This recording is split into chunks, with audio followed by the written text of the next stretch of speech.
todos os que nos estão a ver. É uma chatice. Angola nasceu melhor, a democracia em Angola a vencer.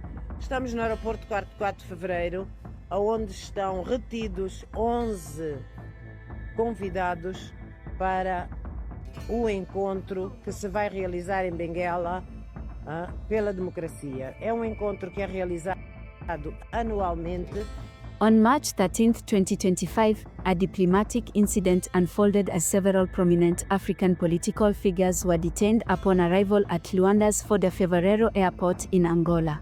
The group included former Botswana President Ian Khama, Tanzanian opposition leader Tundu Lissu, Mozambique's Venancio Mondlane, Kenya's Orange Democratic Movement Secretary General Edwin Sifuna, and former Colombian President Andrés Pastrana Arango. These leaders had traveled to Angola at the invitation of the National Union for the Total Independence of Angola, also known as UNITA, the country's main opposition party, to participate in events marking its 59th anniversary. The celebrations were to feature an international conference in Benguela focusing on democratic governance and related issues. Upon arrival, Angolan authorities detained the delegation at the airport and confiscated their passports, including those of Zanzibar's first Vice President Othman Masoud and his security team. The reasons provided for the detentions were related to visa complications.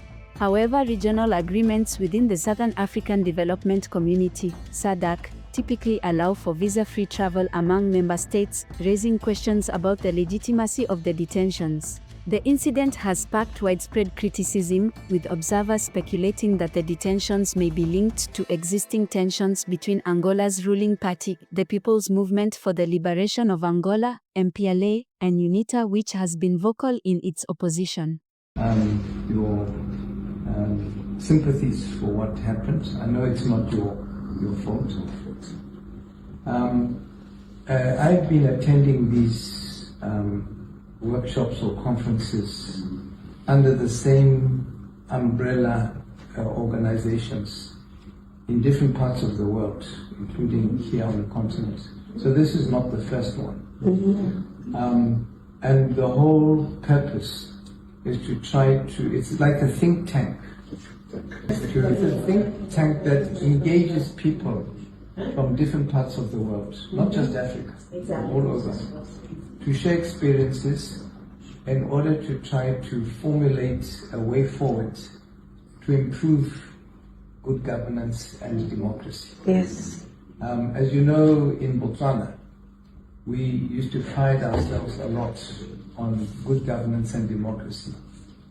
And then we had a new president, not now, but previously in 2018. We changed everything. But fortunately, he was voted out a few months ago, and that is how it should be. So for me, it's not coming here was with that desire to make a contribution to the continent. I met Mr. Mondlane last weekend, actually. He came to Botswana.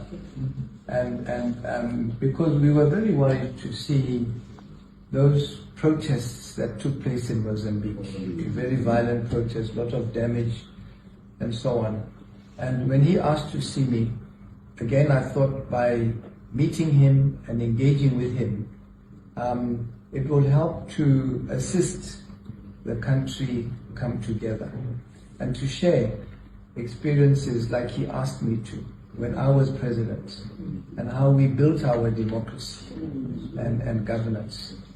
And I think I felt that I have a responsibility, that if someone comes to me to want to learn how we did things, we should do so. So I was happy that he was also invited to come to this conference. Because like I say, it's very important that these kind of lessons are learned. So yes, today came as a big shock for me. The last time I came to Luanda, I was actually invited by President Lorenzo. He even sent an aircraft to come and collect me. So I knew I was coming to friends to be welcomed by the MPLA government. So what happened to me today was really something I never expected. And I view him as a brother, because he's the president, he was the chairman of SADC, now he's the chairman of the African Union. Yes. And I thought, you know, tolerance is something which we as Africans need to learn and adopt in our politics on the continent. Yes, I know they are trying to arrange for us to travel to Angola tomorrow. But I've decided I'm going back home.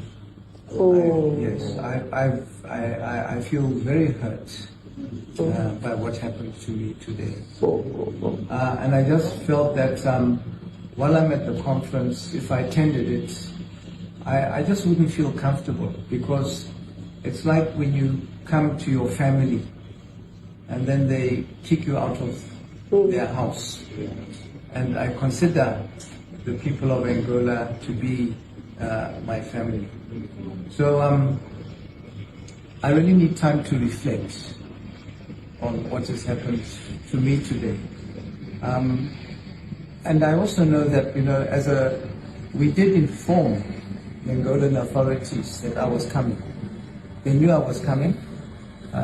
We informed through our foreign affairs to the Angolan foreign affairs. So if they felt that they wouldn't want me to come and attend this conference, then they could have told us right at the beginning, and we wouldn't have had to come here and be put through 8 hours of detention, you know, without any food, and at some stages even there was no water, and there was no explanation, because we tried to say, what is the problem? Is there a problem? You know, they just didn't answer. So we just realized that it was very hostile, very hostile. So, like I say, I feel very hurt how I was treated, and I took the decision.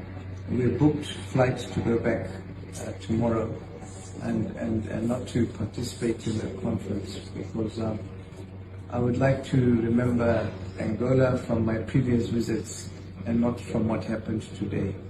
And I know that when I go to the conference, the conversation is just going to be about what happened. And I don't want to be reminded. I want to go away and forget about what happened and take it from there. Yes.